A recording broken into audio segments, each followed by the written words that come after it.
اللهم اجعل في قلبي نورا۔ جانباز جنات اور جذبات۔ ترکمان کا معرکہ ختم ہو چکا تھا، یا سلطان صلاح الدین ایوبی کے کم از کم ان نائب سالاروں اور کمانڈروں کی نگاہ میں یہ معرکہ ختم ہو چکا تھا جنہوں نے الملک الصالح سیف الدین اور مشتقین کی متحدہ افواج کو ان کے توقعات کے خلاف بے ترتیب اور بزدلانہ پسپائی پر مجبور کر دیا تھا۔ سلطان ایوبی کے فاتح کمانڈروں کے سامنے دشمن کی لاشیں پڑی تھیں، زخمی تڑپ رہے تھے، موزور گھوڑے اور زخمی گھوڑے اور اونٹ زخمیوں اور لاشوں کو کچل رہے تھے۔ دشمن کے جو سپاہی بھاگ نہیں سکے تھے وہ ہتھیار پھینک کر الگ جمع ہوتے جا رہے تھے۔ بے انداز تلواریں، ڈھالیں، برچھیاں، کمانیں، تیروں سے بھرے ہوئے ترکش، خیمے اور فوجیوں کا ذاتی سامان جس میں نقدی اور قیمتی اشیاء بھی تھے دور دور تک بکھری ہوئی تھی۔ سلطان صلاح الدین ایوبی اس مقام پر کھڑا تھا جو اس کے دشمن اتحادیوں کے سپریم کمانڈر سیف الدین غازی کا ہیڈ کوارٹر اور اس کی رہائش گاہ تھی۔ پہلے بیان کیا جا چکا ہے کہ سیف الدین اپنی افواج کو بکھرتا اور سلطان ایوبی کی فوج کو یقینی فتح کی طرف بڑھتا دیکھ کر کسی کو بتائے بغیر بھاگ گیا تھا۔ اس کا فرار خفیہ تھا اور شرمناک بھی۔ اس کے ساتھ اس کے حرم کے منتخب لڑکیاں تھیں، ناچنے گانے والیاں، اور اس کے سازندے تھے۔ سونے کے سکوں اور دیگر نقدی کی بوریاں بھری ہوئی تھیں۔ یہ رقم افواج کی تنخواہ تھی اور یہ سلطان ایوبی کے آدمیوں کو خریدنے کے لیے بھی استعمال ہوتی تھی۔ سیف الدین کی یہ رہائش گاہ دلکش کپڑوں کے خیموں، قناتوں اور شامیانوں سے بنی تھی۔ یہ کپڑے کی دیواروں اور چھتوں کا محل تھا۔ اس دور کے جنگجو حکمران ایسے محل اور تمام تر آسائش اور عشرت کا سامان ساتھ رکھتے تھے۔ سیف الدین بھی انہی حکمرانوں میں سے تھا۔ اس نے شراب کی صراحیوں، رنگا رنگ پیالے اور مٹکے بھی ساتھ رکھے ہوئے تھے۔ سلطان ایوبی کپڑوں کے اس دلفریب محل کو دیکھ رہا تھا۔ اس کی نظر پلنگ پر پڑی۔ وہاں تلوار پڑی تو سیف الدین ایسا بوکھلا کر بھاگا تھا کہ تلوار ساتھ لے جانا بھول گیا تھا۔ سلطان ایوبی نے تلوار اٹھا لی، نیام سے نکالی، تلوار چمک رہی تھی۔ سلطان ایوبی اس تلوار کو دیکھتا رہا۔ اپنے ساتھ کھڑے دو سالاروں کی طرف دیکھ کر اس نے کہا، مسلمان کی تلوار پر جب عورت اور شراب کا سایہ پڑ جاتا ہے تو یہ لوہے کا بیکار ٹکڑا بن جاتا ہے۔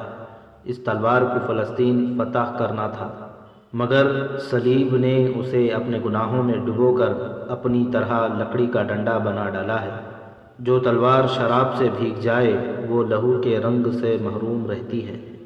اس سے ملحق ایک وسیع اور خوشنما خیمے میں جوان، حسین اور نیموریاں لڑکیاں ڈری سہمی ہوئی بیٹھی تھیں۔ انہیں اپنا انجام کچھ اور نظر آ رہا تھا۔ فاتح فوج کے قبضے میں آ کر وہ جانتی تھیں کہ ان کے ساتھ کیا سلوک ہوگا۔ ایسی دلکش لڑکیوں کو دیکھ کر کون درندہ نہیں بن جاتا تھا، لیکن انہیں جب سلطان ایوبی کا یہ حکم سنایا گیا کہ وہ آزاد ہیں اور وہ جہاں جانا چاہیں بتا دیں تاکہ وہاں تک انہیں حفاظت اور عزت سے بھیجا جا سکے، تو وہ اور زیادہ خوفزدہ ہو گئیں۔ انہیں اپنی حفاظت میں لے لیا گیا۔ سلطان ایوبی میدان جنگ میں عورت کے وجود کو برداشت نہیں کیا کرتا تھا۔ ان لڑکیوں سے پوچھا گیا کہ ان کی تعداد کتنی تھی تو انہوں نے بتایا کہ ان میں سے 2 لاپتہ ہیں۔ ان کے متعلق یہ بھی بتایا گیا کہ وہ مسلمان نہیں تھیں اور وہی 2 سیف الدین پر چھائی رہتی تھیں۔ یہی کہا جا سکتا تھا کہ وہ سیف الدین کے ساتھ بھاگ گئی ہیں۔ اس دور کے جنگجو میں عموماً یوں ہوتا تھا کہ جنگ ختم ہوتے ہی فاتح فوج مال غنیمت پر ٹوٹ پڑتی تھی۔ زیادہ تر فوجی شکست خوردہ فوج کے اعلیٰ کمانڈر کی رہائش گاہ یعنی مرکز پر دھابہ بولتے تھے، کیونکہ وہاں خزانہ، شراب اور عورتیں ہوتی تھیں۔ ایک طوفانی ہڑبونگ اور بعض اوقات دنگا فساد برپا ہو جاتا تھا۔ سلطان صلاح الدین ایوبی کے احکام سخت تھے۔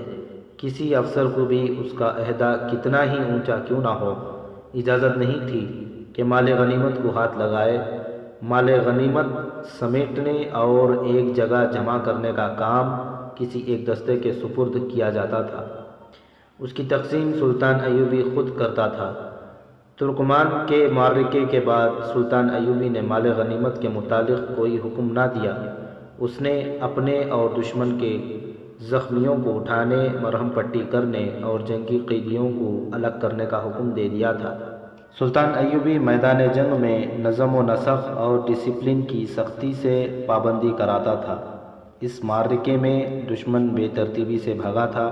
سلطان ایوبی کے بعض دستوں نے تعاقب بھی کیا تھا، لیکن اس کی ٹریننگ ایسی تھی کہ تعاقب میں بھی دستے اور جیش ترتیب میں اور ایک دوسرے کے ساتھ رابطے میں رہتے تھے۔ سلطان ایوبی نے تعاقب رکوا دیا اور دائیں اور بائیں پہلو کو اسی طرح تیار رکھا تھا جس طرح جنگ سے پہلے تھے۔ حملے میں اس نے دوسرے دستے، چھاپہ مار اور ریزرو کی کچھ نفری استعمال کی تھی۔ معرکہ ختم ہونے کے بعد بھی اس نے پہلوؤں کے دستوں کو سمیٹا نہیں۔ اس کے علاوہ اس نے اپنے محفوظہ اسٹرائک فورس کو فوراً واپس بلا کر اسے اپنی کمان میں لے لیا تھا۔ دشمن کے ساز و سامان اور جانوروں وغیرہ کے متعلق کیا حکم ہے؟ ایک سالار نے سلطان ایوبی سے پوچھا اور کہا، لڑائی ہمارے حق میں ختم ہو چکی ہے۔ میں ابھی اس خوش فہمی میں مبتلا نہیں ہوا۔ سلطان ایوبی نے کہا، لڑائی ابھی ختم نہیں ہوئی، میرے سبق اتنی جلدی بھول نہ جایا کرو۔ ہم نے دشمن کی مرکزیت اور جمعیت کو بکھیرا ہے۔ کیا ہمارے کسی دستے نے اس کے پہلوؤں پر حملہ کیا تھا؟ نہیں کیا تھا۔ مجھے شک ہے کہ اس کے دونوں نہیں تو ایک پہلو محفوظ ہے۔ وہ آخر 3 فوجیں تھیں۔ ان کے سالار ایمان فروش ہو سکتے ہیں، ایسے اناڑی نہیں ہو سکتے کہ ان کے جو دستے لڑائی میں شامل نہیں ہوئے انہیں وہ جوابی حملے کے لیے استعمال نہ کریں۔ ہو سکتا ہے ان کا محفوظہ بھی محفوظ اور تیار ہو۔ ان کی مرکزی کمان ختم ہو چکی ہے سلطان محترم، سالار نے کہا۔ انہیں حکم دینے والا کوئی نہیں رہا۔ صلیبیوں کا خطرہ بھی ہے، سلطان ایوبی نے کہا۔ گو مجھے کسی طرف سے بھی اطلاع نہیں ملی کہ صلیبی فوج کہیں قرب و جوار میں موجود ہے، لیکن یہ علاقہ چٹانی ہے، یہاں ٹیلے اور وسیع نشیب ہیں، بعض جگہوں پر جنگل بھی ہیں اور کچھ حصہ ریگستانی بھی ہے، نظر دور تک نہیں دیکھ سکتی۔ دشمن اور سام پر کبھی بھروسہ نہیں کرنا چاہیے، مرتے مرتے ڈنک مار دیتا ہے۔ مجھے سیف الدین کے سالار مظفر الدین کی کوئی خبر نہیں۔ تم سب جانتے ہو کہ مظفر الدین اتنی آسانی سے بھاگنے والا سالار نہیں۔ میں اس کا انتظار کر رہا ہوں۔ اپنی آنکھیں کھلی رکھو، دستوں کو یکجا کرو۔ مظفر الدین اگر میرے سبق بھول نہیں گیا تو وہ مجھ پر ایک جوابی حملہ تو ضرور کرے گا۔ سلطان ایوبی کا خطرہ بے بنیاد نہیں تھا۔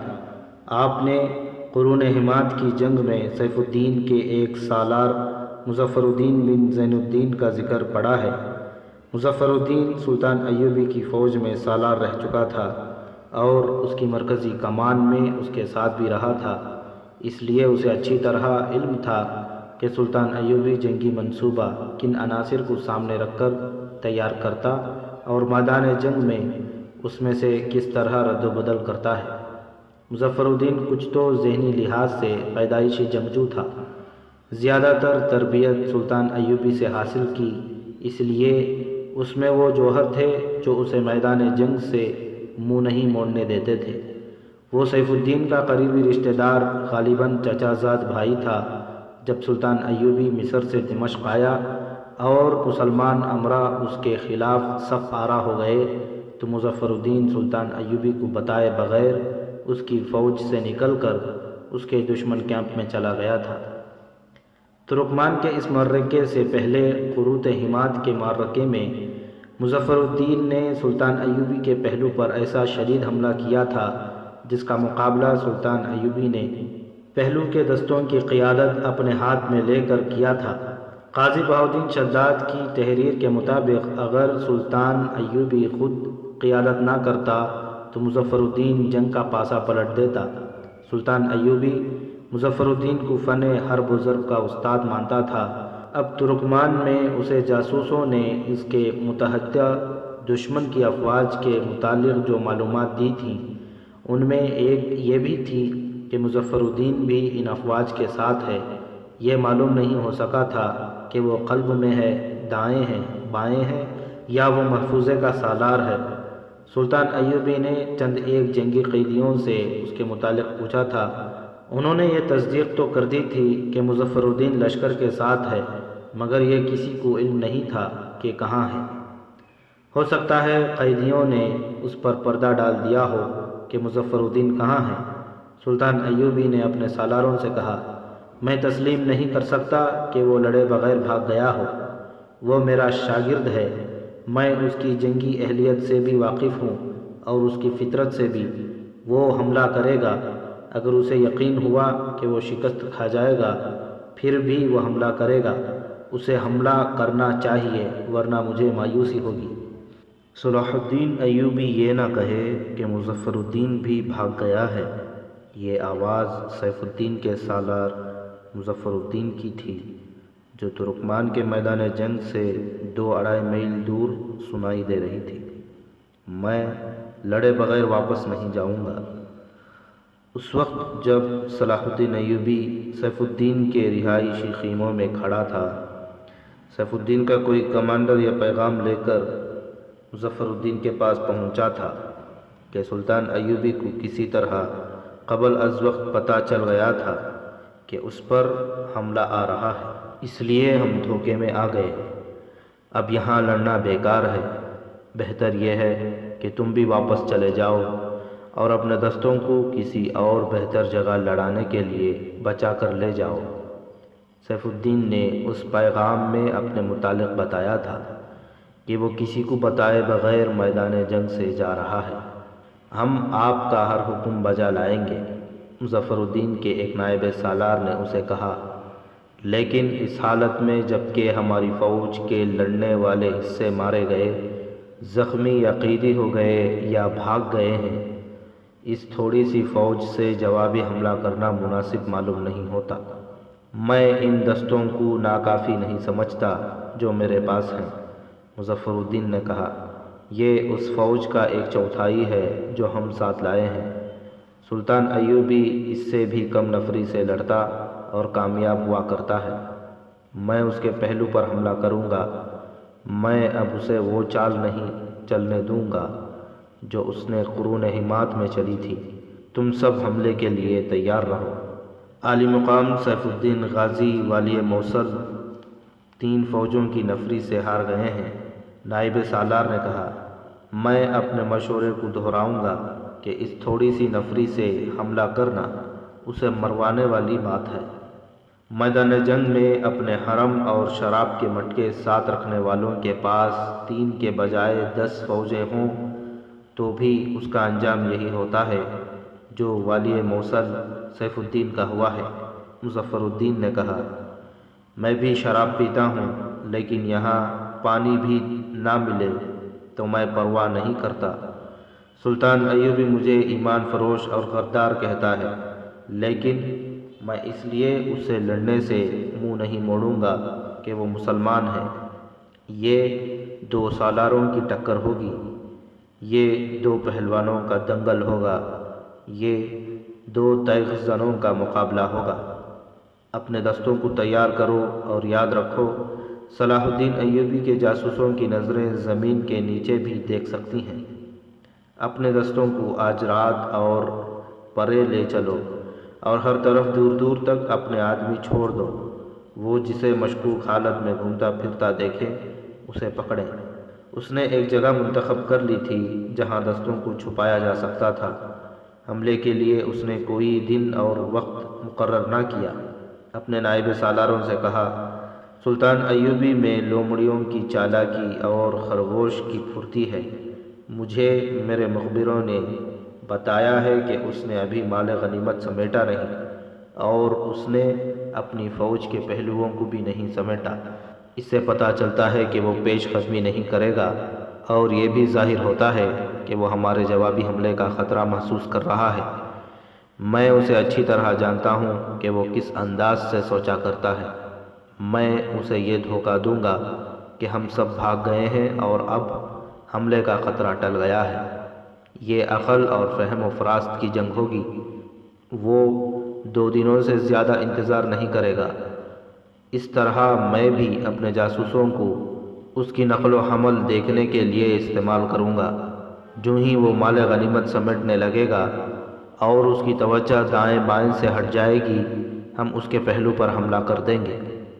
یہی وہ خطرہ تھا جسے صلاح الدین ایوبی محسوس کر رہا تھا۔ سیف الدین کے لشکر پر جس طرح سلطان ایوبی نے بے خبری میں اس کی توقعات اور اس کے خوابوں کے خلاف حملہ کیا تھا، اس کی تفصیلات پچھلی نشست میں سنائی جا چکی ہے۔ آپ نے پڑھا ہے کہ سلطان ایوبی نے ایک تو اپنے دستے سیف الدین کی فوج کے دائیں بائیں سے اس کے عقب میں بھیج دیا تھا۔ ان کے علاوہ اس نے اپنے چھاپہ مار بھی روانہ کر دیے تھے۔ یہ اس کی کمانڈو فورس تھی جس نے ہر کمانڈر اور سپاہی میں غیر معمولی ذہانت، دلیری اور پھرتی تھی، اور یہ تربیت یافتہ جاسوس بھی تھے۔ اس فورس نے 4 سے لے کر 12 کی ٹولیوں میں تقسیم ہو کر دشمن کو بہت نقصان پہنچایا تھا۔ ان میں ایک ٹولی 12 سپاہیوں کی تھی جس کے صرف 3 سپاہی اور ٹولی کا کمانڈر الناصر زندہ تھے۔ الناصر اپنی ٹولی کے ساتھ ترکمان کے معرکے سے ہی سیف الدین کی متحدہ فوج کے دور پیچھے چلا گیا تھا۔ اس کا نشانہ عموماً دشمن کی رسد ہوتی تھی۔ اب کے بھی وہ اپنی ٹولی کو گھوڑوں پر لے گیا تھا۔ اس کے پاس فتیلے والے آتشیں تیر تھے، تھوڑا سا آتش گیر مادہ، پرچھیاں، تلواریں اور خنجر تھے۔ رسد بہت دور تھی۔ الناصر کو زمین نے یہ سہولتیں مہیا کی تھیں کہ یہ میدان یا ریگزار نہیں بلکہ دور دور تک چٹانیں، ٹیلے اور نشیبی علاقے تھے جن میں چھپنا آسان تھا۔ دن کے دوران ہدف کے قریب گھوڑے چھپائے جا سکتے تھے۔ اتحادیوں کی افواج کی رسد، جس میں فوج کے لیے اناج اور جانوروں کے لیے خشک گھاس اور دانہ وغیرہ تھا، پیچھے آ رہا تھا۔ اس سامان میں تیر و کمان اور برچھیاں وغیرہ بھی تھیں۔ الناصر نے پہلی ہی رات رسد پر کامیاب چھاپا مارا تھا۔ بہت سی رسد آتشیں تیر سے جل گئی تھی۔ دن کو وہ اپنی ٹولی کے ساتھ ایک جگہ چھاپا مار رہا تھا مگر سویا نہیں تھا۔ اس نے دیکھ لیا تھا کہ دشمن کے فوجی کھڈنالوں میں اور ٹیلوں کی اوٹ میں اس کی پارٹی کو ڈھونڈ رہے ہیں۔ اس نے اپنے سپاہیوں کو ادھر ادھر موزوں بلندیوں پر بٹھا دیا تھا۔ انہوں نے کمانوں میں تیر ڈال رکھے تھے۔ دشمن کے فوجی دور سے ہی واپس چلے گئے تھے۔ سورج غروب ہونے کے بعد اس نے چھپ کر رسد کا قافلہ دیکھا۔ قافلے نے پڑاؤ ڈال دیا تھا مگر اس رات شبخون آسان نظر نہیں آتا تھا۔ دشمن نے ارد گرد گشتی پہرے کا بڑا سخت انتظام کر دیا تھا۔ یہ پہرا پیدل بھی تھا اور گھڑ سوار بھی۔ اس کے باوجود الناصر نے شبخون کا ارادہ کر لیا۔ دشمن کے ابھی بہت سی رسد باقی تھی۔ یہ سلطان ایوبی کا ایک تباہ کن طریقہ کار تھا۔ دشمن کی رسد کو چھاپا ماروں سے تباہ کرا دیا تھا۔ اس کے لیے اس نے ایسے فوجی تیار کر رکھے تھے جو جذبے کے لحاظ سے جنونی اور قطبی تھے۔ ان کی دلیری غیر معمولی اور ذہانت اوسط درجے سپاہیوں سے خاصی زیادہ تھی۔ ان جان بازوں کی دیانتداری کا یہ عالم تھا کہ اتنی دور جا کر بھی جہاں انہیں دیکھنے والا کوئی نہیں ہوتا تھا، وہ فرض شناسی کا جانبازانہ مظاہرہ کرتے تھے۔ الناصر نے رات کو گھوڑے وہیں بندھے رہنے دیے جہاں دن کو چھپائے تھے۔ اپنی پارٹی کو پیدل لے گیا۔ ایک جگہ سے وہ دشمن کی رسد کے پڑاؤ میں داخل ہو گیا۔ اس نے سامان کے انباروں پر آتش گیر مادہ چھڑک کر آگ لگا دی، اپنی ٹولی کو بکھیر دیا۔ سپاہیوں نے شعلوں کی روشنی میں بھاگتے دوڑتے سپاہیوں کو تیروں کا نشانہ بنانا شروع کر دیا۔ دشمن کے فوجی انہیں تلاش کرنے لگے۔ چھاپا مار کب تک چھپ سکتے تھے؟ ایک ایک کر کے پکڑے اور مارے گئے۔ ان میں سے وہی 3 زندہ رہے جو الناصر کے ساتھ تھے۔ انہوں نے بہت تباہی مچائی تھی۔ رسد کے ساتھ جو پہرے دار اور دیگر لوگ تھے انہوں نے ان سب کو گھیرے میں لینے کی کوشش کی۔ الناصر نے اپنے 3 ساتھیوں کو الگ نہ ہونے دیا۔ وہ شعلوں سے دور ہٹ کر اندھیرے میں گھوڑا گاڑیوں اور خیموں کی اوٹ میں چھپتے اپنے قریب سے گزرتے سپاہیوں سے بچتے کسی اور ہی سمت کو نکل گئے۔ الناصر نے آسمان کی طرف دیکھا، اسے کوئی ستارہ نظر نہ آیا۔ چھاپا ماروں کو ستاروں سے سمت معلوم کرنے کی ٹریننگ دی جاتی تھی، مگر اس رات آسمان گرد و غبار کی طرح کے بادلوں میں چھپا ہوا تھا۔ الناصر رسد کے پڑاؤ سے دور نکل گیا۔ اسے دشمن کی جلتی ہوئی رسد اور ساز و سامان کے شعلوں کی سرخی دکھائی دے رہی تھی۔ اسے معلوم نہیں تھا کہ اس کے باقی 9 سپاہی زندہ ہیں یا شہید ہو چکے ہیں۔ اس نے دل ہی دل میں آن کی سلامتی کے لیے دعا کی اور اپنے 3 ساتھیوں کو ساتھ لیے اندازے کے مطابق اس طرف چل پڑا جہاں اس کی ٹولی کے گھوڑے بندھے ہوئے تھے۔ وہ رات بھر چلتا رہا۔ دشمن کی رسد کے شعلے نظروں سے اوجھل ہو گئے۔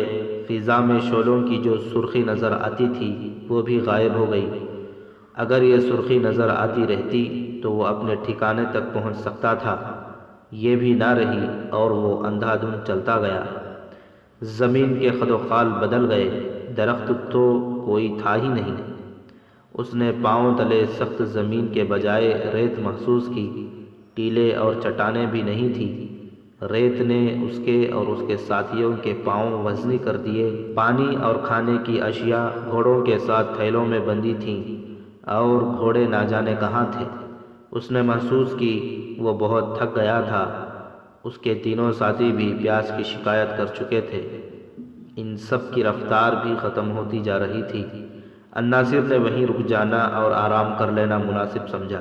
اس کے ساتھیوں نے اس امید پر چلتے رہنے کا مشورہ دیا کہ کہیں پانی مل جائے گا۔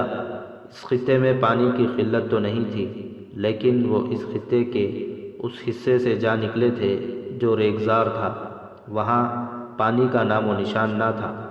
وہ کچھ دیر اور چلے اور تھک ہار کر بیٹھ گئے۔ الناصر کی آنکھ کھلی تو اس کے تینوں سپاہی بے ہوشی کی نیند سوئے ہوئے تھے۔ سورج افق سے اٹھ آیا تھا۔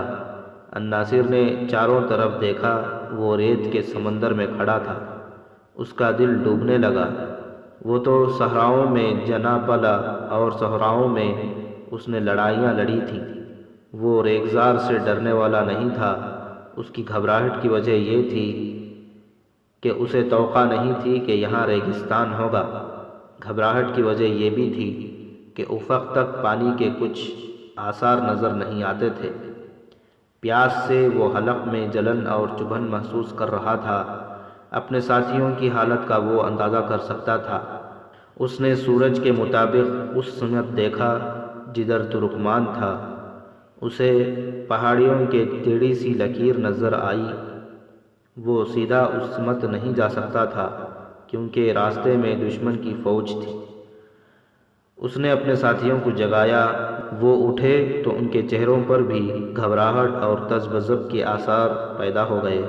ہم 2 دن اور بھوکے اور پیاسے رہ سکتے ہیں، اس نے اپنے ساتھیوں سے کہا، اور ان 2 دنوں میں ہم اگر منزل تک نہ پہنچ سکے تو پانی تک ضرور پہنچ جائیں گے۔ تینوں نے اپنے اپنے خیال اور انداز کا اظہار کیا، مگر وہ بہت دور نکل گئے تھے۔ اگر ان کے پاس گھوڑے ہوتے تو مشکل ذرا آسان ہو جاتی۔ نیند نے ان کے جسموں کو کچھ تازگی دے دی تھی۔ ساتھیوں، الناصر نے کہا، خدا ذوالجلال نے ہمیں جس امتحان میں ڈال دیا ہے اس میں پورا اترنا اور کوئی گلہ شکوہ نہ کرنا ہمارا فرض ہے۔ یہاں رکے رہنا تو کوئی علاج نہیں۔ ایک ساتھی نے کہا، بیشتر اس کے کہ سورج ہمارے سروں پر آ کر ہمیں جلانے لگے۔ چل پڑو، اللہ راستہ دکھائے گا۔ وہ چل پڑے۔ سمت کا انہوں نے محض اندازہ کیا تھا، انہیں دور کا چکر بھی کاٹنا تھا۔ سورج اوپر آتا رہا، ریت گرم ہوتی رہی اور تھوڑی دور یوں نظر آتا جیسے یہ ریت نہیں پانی ہو۔ زمین سے لرزتا ہوا دھواں سا اوپر کو اٹھ رہا تھا۔ وہ چاروں صحرا کے قہر سے واقف تھے اور عادی بھی۔ انہیں سراب بھی نظر آنے لگے، مگر صحرا کے اس دھوکے سے واقف ہونے کی بدولت انہوں نے ہر سراب کو نظر انداز کیا۔ ساتھیوں، الناصر نے کہا، ہم ڈاکو نہیں ہیں، اللہ ہمیں سزا نہیں دے گا۔ اگر ہم مر گئے تو یہ موت نہیں شہادت ہوگی، دل میں خدا کو یاد کرتے رہو۔ اگر کوئی ایسا مسافر مل گیا جس کے پاس پانی ہوا تو میں ڈاکہ ڈالنے سے گریز نہیں کروں گا، ایک سپاہی نے کہا۔ سب ہنس پڑے اور سب نے محسوس کیا کہ ہنسنے کے لیے بھی انہیں طاقت صرف کرنی پڑی تھی۔ پھر سورج ان کے سروں پر آ گیا، اوپر سے سورج اور نیچے سے ریت ان سب کو جلانے لگی۔ الناصر ایک جنگی ترانہ گنگنانے لگا۔ ترانہ ختم ہو گیا تو انہوں نے ایک اور آواز اور ایک لے میں لا الہ الا اللہ محمد الرسول اللہ صلی اللہ علیہ وسلم کا مترنم ورد شروع کر دیا۔ ہلکی ہلکی ہوا چل رہی تھی، ریت کے چمکتے ہوئے ذرے ان کی نقوش کو مٹاتے جا رہے تھے۔ سورج دوسری سمت نیچے اترنے لگا، چاروں کی آواز دھیمی ہوتی جا رہی تھی، قدم وزنی اور رفتار گھٹ گئی تھی، ہونٹ خشک ہو گئے اور منہ بند نہیں ہوتے تھے۔ ان کے سائے جب دوسری طرف بڑھنے لگے تو ان کا ایک ساتھی خاموش ہو گیا۔ کچھ دیر بعد دوسرے کی بھی زبان جواب دے گئی۔ الناصر اور اس کا تیسرا ساتھی سرگوشیوں میں لا الہ الا اللہ محمد الرسول اللہ کا ورد کر رہے تھے۔ کچھ دور گئے تو سرگوشیاں بھی ختم ہو گئیں۔ ساتھیوں، الناصر نے جسم کی بچی کچی طاقت صرف کر کے کہا، حوصلہ نہ ہارنا، ہمارے جسموں میں ایمان کی بہت نمی ہے، ہم ایمان کی طاقت سے زندہ رہیں گے۔ اس نے اپنے ساتھیوں کے چہروں کو باری باری دیکھا، وہاں خون کا نام و نشان نہیں تھا، سب کی آنکھیں اندر کو چلی گئی تھیں۔ سورج غروب ہو گیا، جوں جوں شام تاریک ہوتی رہی، ریت ٹھنڈی ہوتی گئی۔ الناصر نے ساتھیوں کو رکنے نہیں دیا، خنکی میں ذرا تیز چلا جا سکتا تھا۔ اگر وہ کوئی عام مسافر ہوتے تو کبھی کے گر چکے ہوتے۔ وہ فوجی اور چھاپا مار تھے، ان کے جسم عام انسانوں کی نسبت کہیں زیادہ صعوبتیں برداشت کر سکتے تھے۔ وہ چلتے گئے اور کچھ فاصلہ طے کر کے الناصر نے انہیں رکنے اور سو جانے کو کہا۔ صبح کاذب کے قریب الناصر جاگا، آسمان صاف تھا، ستاروں کو دیکھ کر اس نے اندازہ کیا کہ رات کتنی رہتی ہے۔ ایک ستارے کو دیکھ کر اس نے سمت طے کی اور اپنے ساتھیوں کو جگا کر انہیں ساتھ لیا اور سب چل پڑے۔ ان کی رفتار اچھی تھی مگر پیاس انہیں بولنے نہیں دے رہی تھی۔ یہ ریگستان اتنا وسیع نہیں ہو سکتا۔ الناصر نے بڑی مشکل سے یہ آواز زبان سے نکالے، آج ختم ہو جائے گا، ہم آج پانی تک پہنچ جائیں گے۔ پانی جو دن کو سراب تھا، اندھیرے میں امید بن گیا اور وہ اس امید کی طاقت پر چلتے گئے۔ صبح کا اجالا سفید ہوا، پھر افق سے سورج ابھرا۔ ان جان باز مسافروں کو سب سے پہلا صدمہ یہ ہوا کہ پانی کی امید دم توڑ گئی۔ ریت تو نہیں تھی، زمین سخت تھی، اس میں دراڑیں پڑی تھی۔ یہ پھٹی پھٹی زمین تھی، پاؤں کی جگہ ٹھوکر لگتی تھی، وہاں سے ریت اور مٹی اڑتی تھی۔ 8-10 میل دور زمین سے ابھرے ہوئے ستون اور میناریں نظر آتے تھے۔ یہ مٹی کے ٹیلے اور ریتیلی چٹانوں کی چوٹیاں تھیں، درخت ایک بھی نظر نہیں آتا تھا۔ زمین کی حالت بتاتی تھی کہ یہ صدیوں سے پیاسی ہے اور یہ کسی انسان کا خون پینے سے گریز نہیں کرے گی۔ الناصر نے اپنے ساتھیوں کے چہروں کا جائزہ لیا، اس سے اسے اندازہ ہو گیا کہ اس کے اپنے چہرے کی حالت کیسی ہے۔ اس کے ایک ساتھی کی زبان کچھ باہر نکل آئی تھی، ہونٹوں پر ہلکی ہلکی سوجن تھی، یہ علامتیں خوفناک تھیں۔ زہرا نے خراج وصول کرنا شروع کر دیا تھا۔ سلطان ایوبی کے اس جان باز کا خون پیاسی زمین کی بھینٹ چڑھنے لگا تھا۔ دوسرے 2 سپاہیوں کی ظاہری حالت یہ تو نہیں تھی، لیکن صاف نظر آ رہا تھا کہ یہ میناروں جیسے ٹیلوں تک پہنچ نہیں سکیں گے۔ الناصر ان کا کمانڈر تھا، اپنی ذمہ داری کا اسے اتنا زیادہ احساس تھا کہ اس کا دماغ اس کے قابو میں تھا۔ اس کی جسمانی حالت اپنے ساتھیوں سے بہتر نہیں تھی۔ اس نے بولنے کی کوشش کی، یہ اس کی قوت ارادی تھی کہ اس کے منہ سے چند الفاظ نکل آئے۔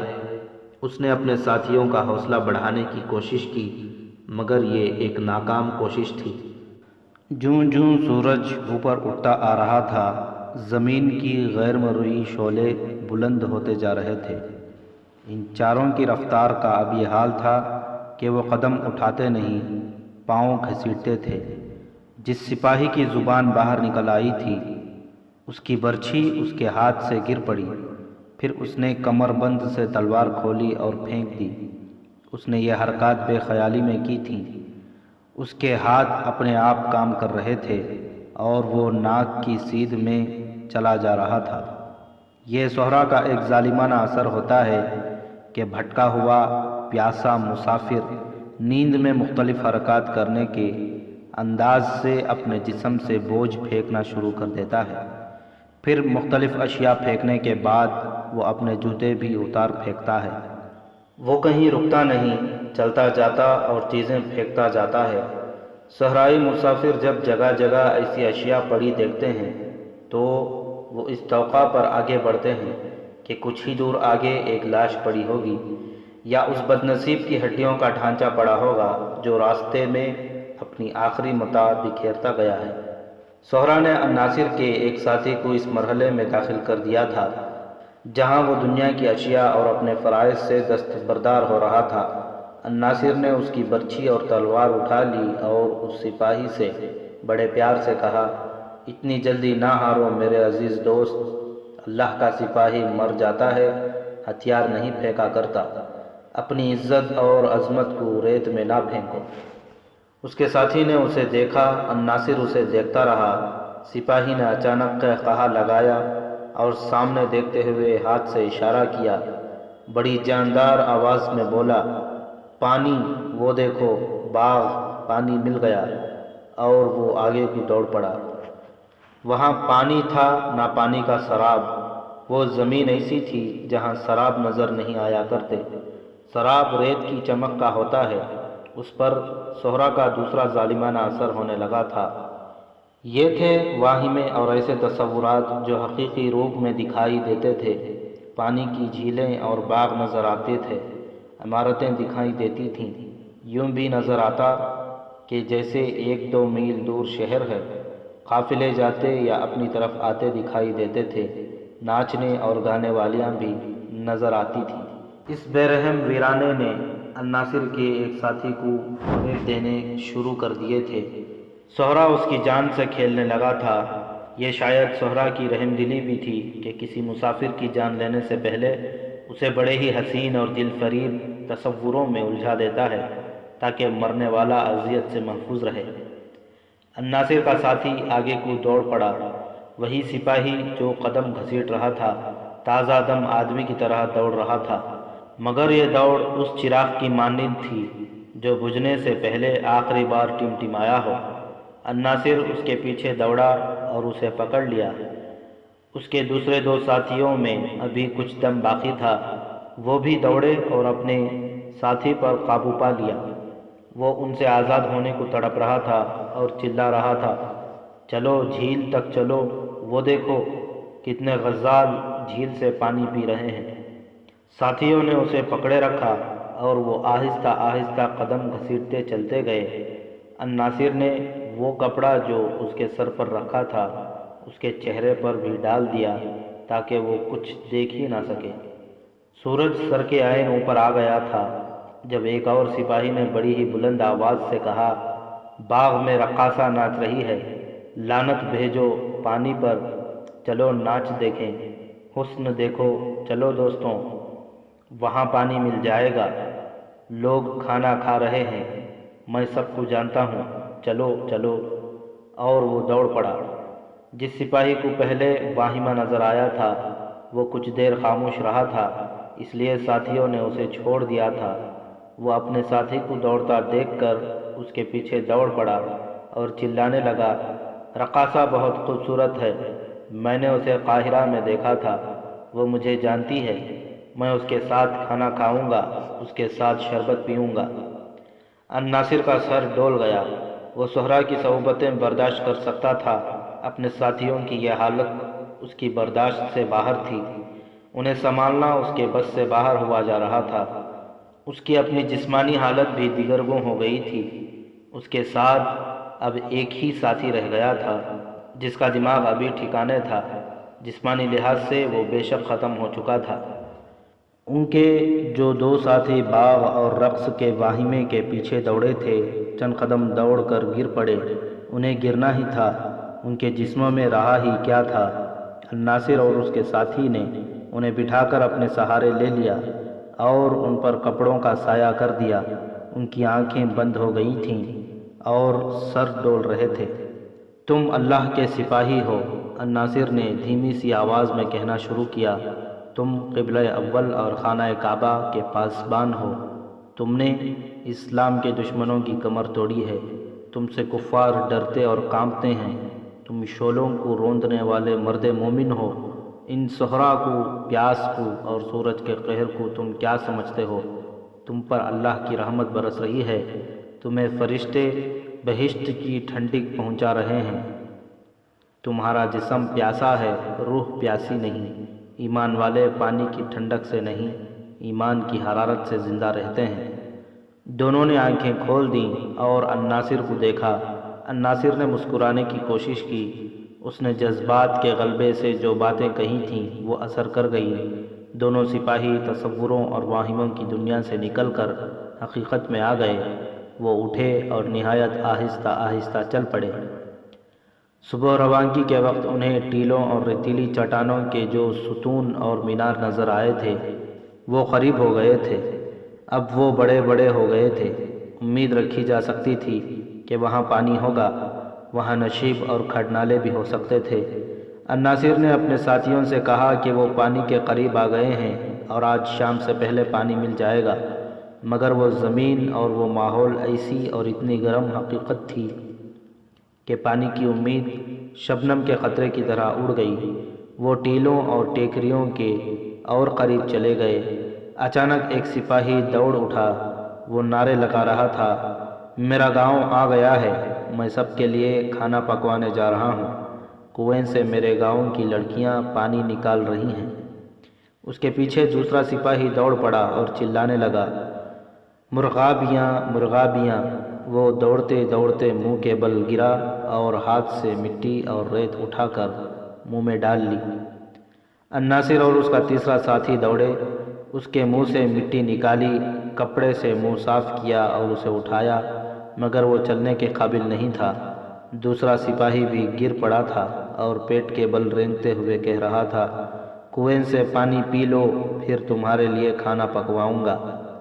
الناصر نے اپنے ہاتھ دعا کے لیے اٹھائے اور آسمان کی طرف منہ کر کے کہا، اے خدائے ذوالجلال، ہم تیرے نام پر لڑنے اور مرنے آئے تھے، کوئی گناہ نہیں کیا، کہیں ڈاکہ نہیں ڈالا۔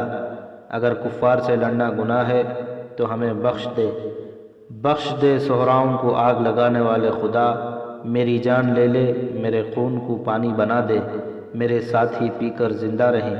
انہوں نے تیرے رسول صلی اللہ علیہ وسلم کے قبلہ اول کے غاصبوں کے خلاف لڑائی لڑی ہے، میرے خون کو پانی بنا اور انہیں پلا دے۔ اس کے ساتھی آہستہ آہستہ اٹھے اور ہاتھ آگے کو پھیلا کر یوں چلنے لگے جیسے انہیں کچھ نظر آ رہا ہو جس تک وہ پہنچنا چاہتے ہیں۔ الناصر اور اس کے ساتھی نے، جو ذہنی لحاظ سے ابھی ٹھیک تھا، اپنے ساتھیوں کو دیکھا تو وہ بھی قدم گھسیٹنے لگے۔ اس وقت الناصر کی آنکھوں کے آگے اندھیرا آیا اور چھٹ گیا، جیسے سیاہ گھٹا کا ٹکڑا چاند کے آگے سے گزر گیا ہو۔ اندھیرا گزر جانے کے بعد اسے یوں محسوس ہوا جیسے اسے سبزہ زار سا نظر آیا ہو، مگر اس کے سامنے ٹیلوں اور چٹانوں کے مینار اور ستون تھے۔ اس نے ایک لمحے کے لیے سبزہ دیکھا ضرور تھا، اس نے اپنے آپ کو سنبھال لیا۔ وہ سمجھ گیا کہ صحرا اسے بھی فریب دینے لگا ہے۔ وہ ٹیلوں کے اندر جا رہے تھے۔ یہ ٹیلے چوڑے تھے، کوئی اونچا نہیں تھے۔ کہیں کہیں کوئی ریتیلی چٹان بھی نظر آتی تھی، اور وہ آگے گئے تو کسی ندی یا دریا کا خشک پاٹ آ گیا۔ صاف پتہ چلتا تھا کہ صدیوں سے یہاں سے پانی نہیں گزرا۔ الناصر آگے آگے اور اس کے ساتھی اس کے پیچھے پیچھے جا رہے تھے۔ الناصر چلتے چلتے رک گیا۔ اس نے اپنے سر کو زور سے جھٹکا دیا، مگر اسے جو کچھ دکھائی دیا تھا وہ بدستور نظر آتا رہا۔ خشک پاٹ کے بائیں کنارے پر ریتیلی چٹان تھی جو اوپر جا کر آگے کو جھک آئی تھی۔ شاید 1-2 صدیاں پہلے اس کے دامن سے پانی ٹکراتا رہا تھا، وہاں سے یہ پانی کی ماری ہوئی تھی۔ اس کی شکل برآمدے کی سی بنی ہوئی تھی، چھت خاصی اونچی تھی اور وہاں سایہ تھا۔ اس سائے میں 2 گھوڑے کھڑے تھے اور ان کے قریب 2 جوان لڑکیاں بیٹھی تھیں۔ وہ اٹھ کھڑی ہوئیں، ان کے رنگ گورے اور نقش و نگار بہت دلکش تھے۔ الناصر نے ان سے دور رک کر اپنے ساتھیوں سے پوچھا، تمہیں بھی وہ 2 لڑکیاں اور 2 گھوڑے نظر آ رہے ہیں؟ اس کے وہ 2 ساتھی جو واہموں اور تصوروں کا شکار ہو چکے تھے خاموش رہے۔ ایک نے کہا، دھند ہے، کچھ بھی نظر نہیں آ رہا، اور وہ گر پڑا۔ اس کا وہ ساتھی جو ذہنی لحاظ سے ابھی ٹھیک تھا سرگوشی میں بولا، میں انہیں دیکھ رہا ہوں، اللہ ہم پر رحم کرے۔ الناصر نے کہا، ہم دونوں کے بھی دماغ معوف ہو گئے ہیں، ہمیں بھی وہ چیزیں نظر آنے لگی ہیں جو حقیقت میں نہیں ہیں۔ جہنم کے اس ویرانے میں اتنی خوبصورت لڑکیاں نہیں آ سکتیں۔ اگر ان کا لباس صحرائی خانہ بدوشوں جیسا ہوتا تو ہم کہہ سکتے تھے کہ یہ تصور نہیں حقیقت ہے۔ اس کے ساتھی نے کہا، آگے چلو، سائے میں بیٹھ جاتے ہیں، یہ لڑکیاں نہیں، ہمارے ذہنوں کا فطور ہے۔ مگر میں ہوش میں ہوں، الناصر نے کہا، میں تمہیں پہچان رہا ہوں، تمہاری بات سمجھ گیا ہوں، میرا دماغ میرے قابو میں ہے، میں بھی ہوش میں ہوں۔ اس کے ساتھی نے کہا، اگر ہم حقیقت میں لڑکیاں دیکھ رہے ہیں تو جنات ہوں گی۔ لڑکیاں اس طرح بے حس و حرکت کھڑی انہیں دیکھ رہی تھیں جیسے بت ہوں۔ الناصر دلیر آدمی تھا، وہ آہستہ آہستہ ان کی طرف بڑھا، لڑکیاں غائب نہ ہوئیں۔ وہ ان سے 4-5 قدم دور تھا جب ایک لڑکی نے، جو دوسری سے عمر میں کچھ بڑی لگتی تھی، دایاں بازو الناصر کی طرف کیا۔ لڑکی کی مٹھی بند تھی، اس نے شہادت کی انگلی اور درمیانی انگلی آگے کو کر دی۔ الناصر رک گیا، اس نے اتنی خوبصورت لڑکیاں پہلے کبھی نہیں دیکھی تھیں۔ سر کی اوڑھنی سے ان کے جو بال شانوں پر پڑے نظر آتے تھے وہ باریک ریشم کے تار لگتے تھے۔ دونوں لڑکیوں کی آنکھوں کا رنگ بھی دلکش اور عجیب تھا، آنکھیں ہیروں کی طرح چمکتی تھیں۔ تم سپاہی ہو؟ بڑی لڑکی نے کہا، کس کے سپاہی ہو؟ سب کچھ بتاؤں گا، الناصر نے کہا، مجھے یہ بتا دو کہ تم زہرہ کا دھوکہ ہو یا جنات کی مخلوق میں سے ہو۔ ہم جو کچھ بھی ہیں، تم بتاؤ کون ہو اور ادھر کیا کرنے آئے ہو؟ لڑکی نے پوچھا، ہم زہرہ کا فریب نہیں، تم ہمیں دیکھ رہے ہو، ہم تمہیں دیکھ رہی ہیں۔ ہم سلطان صلاح الدین ایوبی کے چھاپہ مار سپاہی ہیں، الناصر نے کہا، راستہ بھول کر ادھر آ نکلے ہیں۔ اگر تم جنات میں سے ہو تو تمہیں حضرت سلیمان علیہ السلام کا واسطہ، میرے ان ساتھیوں کو پانی پلا دو اور اس کے عوض میری جان لے لو، یہ میری ذمہ داری ہے۔ اپنے ہتھیار آگے پھینک دو، لڑکی نے اپنا بازو نیچے کرتے ہوئے کہا، حضرت سلیمان علیہ السلام کے نام پر مانگی ہوئی چیز سے ہم انکار نہیں کر سکتے، اپنے ساتھیوں کو سائے میں لے آؤ۔ الناصر نے اپنے وجود میں ایک لہر دوڑتی محسوس کی، جیسے سر سے داخل ہوئی اور پاؤں سے نکل گئی ہو۔ وہ انسانوں کا مقابلہ کرنے والا جانباز تھا، اس کے شب خون اس کے ساتھیوں کو حیران کر دیا کرتے تھے، مگر ان لڑکیوں کے آگے وہ بزدل بن گیا۔ اس کے دل پر ایسے خوف کی گرفت تھی جو اس نے کبھی محسوس نہیں کی تھی۔ وہ جنات کی کہانیاں سنتا رہتا تھا، جنات سے کبھی آمنا سامنا نہیں ہوا تھا۔ اسے ہر لمحہ توقع تھی کہ یہ 2 لڑکیاں اور 2 گھوڑے غائب ہو جائیں گے یا شکلیں بدل لیں گے۔ ان کے خلاف وہ کچھ نہیں کر سکتا تھا، وہ بے بس اور مجبور ہو گیا۔ اس نے اپنے ساتھیوں سے کہا کہ وہ سائے میں چلیں۔ ان میں سے ایک تو بے ہوش پڑا تھا، اسے گھسیٹ کر سائے میں لے گئے۔ اپنے متعلق بتاؤ، تم کیا کر کے آئے ہو؟ لڑکی نے پوچھا۔ پانی پلاؤ، الناصر نے التجا کی۔ سنا ہے جنات ہر چیز حاضر کر دیا کرتے ہیں۔ گھوڑوں کے ساتھ مشکیزیں ہیں، لڑکی نے کہا، ایک کھول لو۔ الناصر نے ایک گھوڑے کی زین کے ساتھ بندھا ہوا مشکیزہ کھولا۔ پانی سے بھرا ہوا تھا۔ اس نے سب سے پہلے بے ہوش ساتھی کے منہ میں پانی ٹپکایا۔ اس نے آنکھیں کھولی اور اٹھ بیٹھا۔ الناصر نے مشکیزہ اس کے منہ سے لگا دیا، لیکن اسے زیادہ پانی نہ پینے دیا۔ باری باری سب نے پانی پی لیا۔ الناصر کا دماغ صاف ہو گیا۔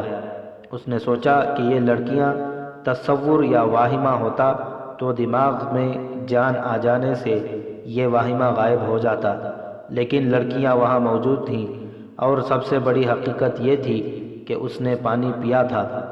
اگر پانی محض تصور ہوتا تو اس سے اس کے جسم میں تازگی نہ آتی۔ اس نے لڑکیوں کو ایک بار پھر دیکھا اور بڑی غور سے دیکھا۔ اب وہ اسے اور زیادہ حسین نظر آئیں۔ وہ یقیناً انسان نہیں تھیں۔ الناصر کی ذہنی، جذباتی اور جسمانی کیفیت یہ تھی کہ اسے اپنے اوپر کوئی اختیار نہیں رہا تھا۔ وہ محسوس کر رہا تھا کہ وہ اپنی مرضی سے سوچنے کے قابل نہیں رہا۔ اس کے ساتھیوں کے چہروں پر زندگی عود کر آئی تھی۔ یہ اس تھوڑے سے پانی کا کرشمہ تھا جو ان کے جسموں میں گیا تھا، مگر الناصر کی طرح ان پر بھی خوف طاری ہو گیا تھا۔ لڑکیاں انہیں خاموشی سے دیکھ رہی تھیں۔ باہر کی دنیا جل رہی تھی۔ زمین ایسے شعلے اگل رہی تھی جو محسوس ہوتے تھے، نظر نہیں آتے تھے، لیکن جہاں یہ لوگ بیٹھے تھے وہ ان شعلوں سے محفوظ تھے۔ اوپر ریتیلی چٹان کی چھت تھی اور جگہ خاصی کشادہ تھی۔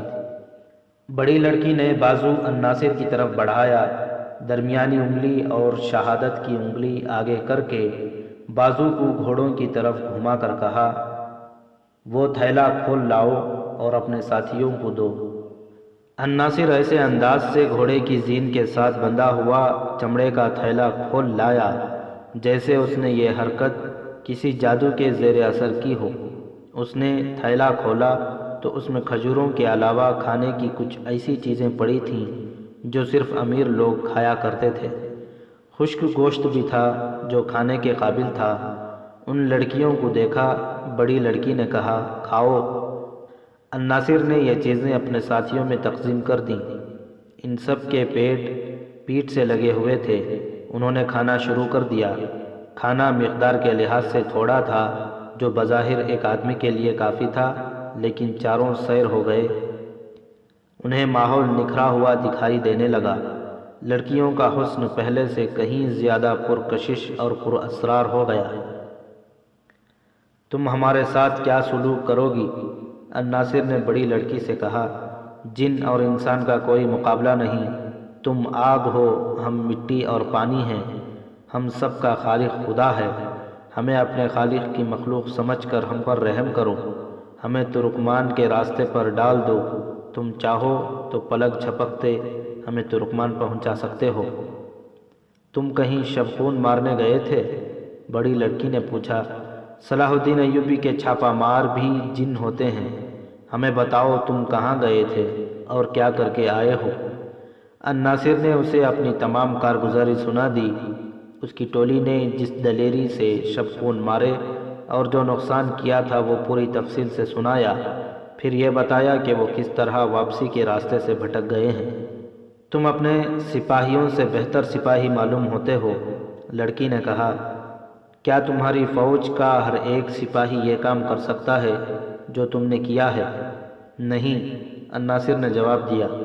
ہم چاروں کو تم انسان نہ سمجھو۔ ہمیں استادوں نے جو تربیت دی ہے وہ ہر ایک سپاہی برداشت نہیں کر سکتا۔ ہم صحرائی ہرن کی طرح دوڑ سکتے ہیں، عقاب کی طرح ہماری آنکھیں بہت دور تک دیکھ سکتی ہیں، اور ہم چیتے کی طرح حملہ کرتے ہیں۔ ہم میں سے کسی نے بھی چیتا نہیں دیکھا۔ استادوں نے بتایا تھا کہ چیتا کیا ہوتا ہے اور وہ کس طرح حملہ کرتا ہے۔ اس جسمانی پھرتی کے علاوہ ہمارے دماغ دوسرے سپاہیوں کی نسبت زیادہ اچھی طرح سوچ سکتے ہیں۔ ہمیں استادوں نے یہ ہنر بھی سکھایا ہے کہ دشمن کے ملک میں جا کر فوجی راز کس طرح حاصل کیے جاتے ہیں۔ ہم بھیس بدل لیتے ہیں، آواز بدل لیتے ہیں، اندھے بن سکتے ہیں، ضرورت پڑے تو ہم آنسو بہا سکتے ہیں، اور جب پکڑے جانے کا خطرہ ہو تو ہم اپنی زندگی سے دستبردار ہو کر لڑتے اور نکلنے کی کوشش کرتے ہیں۔ ہم قید نہیں ہوتے، شہید ہوا کرتے ہیں۔ اگر ہم جن نہ ہوتی تو تم ہمارے ساتھ کیا سلوک کرتے؟ لڑکی نے پوچھا۔ تم یقین کرو کہ الناصر نے کہا، ہم وہ پتھر ہیں جنہیں عورت کا حسن توڑ نہیں سکتا۔ مجھے یقین ہو جائے کہ تم انسان ہو اور پتہ چل جائے کہ راستے سے بھٹک گئی ہو تو تم دونوں کو اپنی پناہ میں لے لوں گا اور اپنے ایمان کی طرح قیمتی سمجھوں گا، مگر تم انسان نہیں ہو۔ تمہاری حالت بتا رہی ہے کہ تم انسان نہیں ہو۔ تم جیسی لڑکیاں اس جہنم میں نہیں آ سکتیں۔ اب میں تم سے التجا کرتا ہوں کہ ہمیں پناہ میں لے لو۔ ہم انسانوں کی مخلوق سے نہیں، لڑکی نے کہا۔ ہمیں معلوم تھا تم کیا کر رہے ہو، ہمیں معلوم تھا کہ تم راستے سے بھٹک گئے ہو۔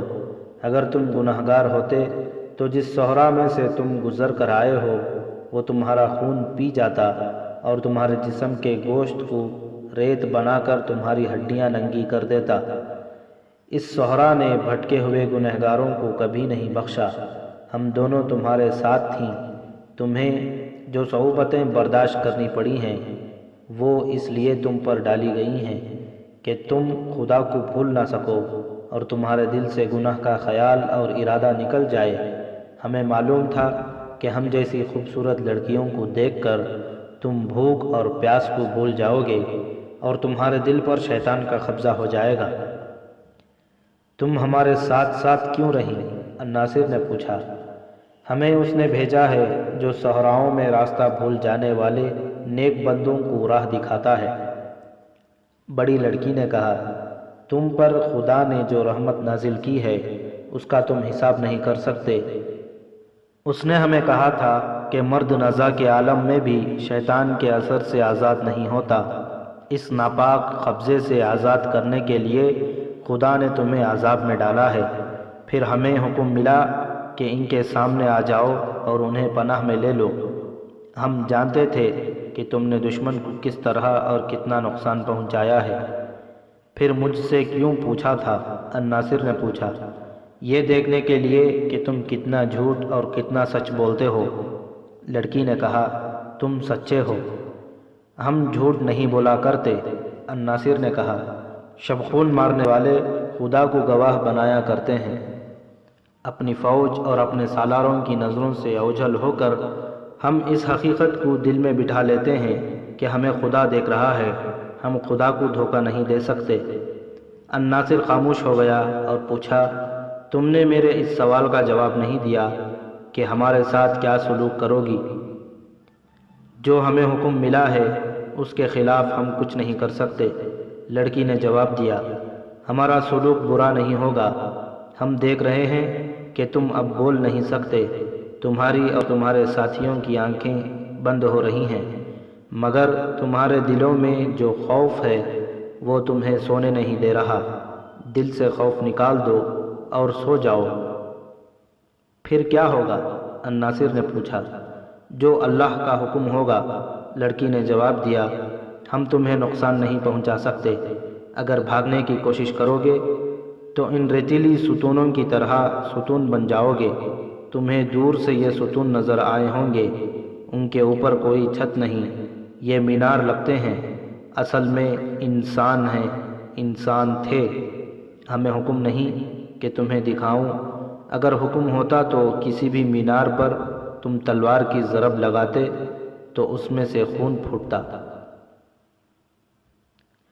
الناصر اور اس کے ساتھیوں کی آنکھیں خوف سے باہر آنے لگی، ان کی سانسیں رک گئیں۔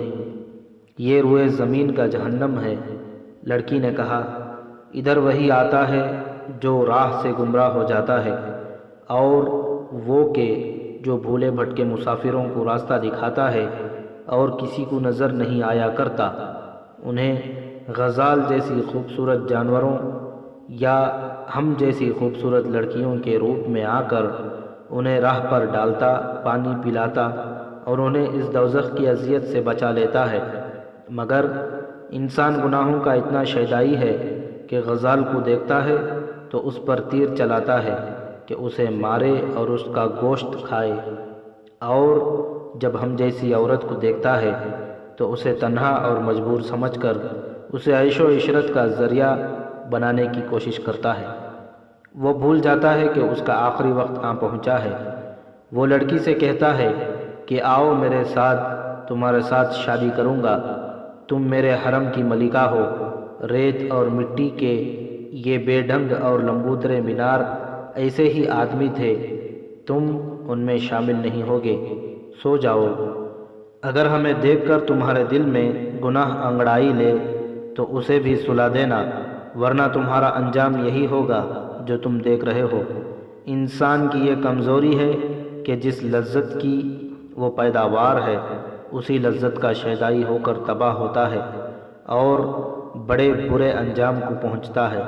انسان کی اس کمزوری نے قوموں کے نام و نشان مٹا دیے ہیں۔ لڑکی کے بولنے کے انداز میں جادو کا سا اثر تھا۔ یہ کسی پہلو اس دنیا کی لڑکی نہیں تھی، اس کے سینے میں ایک مقدس پیغام تھا۔ الناصر اور اس کے ساتھیوں پر تقدس طاری ہو گیا اور وہ خود فراموشی کے عالم میں سنتے رہے۔ پھر وہ اونگنے لگے اور ایک ایک کر کے لڑک گئے۔ چاروں گہری نیند سو گئے تو بڑی لڑکی نے چھوٹی لڑکی کی طرف دیکھا، دونوں مسکرائیں اور انہوں نے سکون کی لمبی آہ بھری۔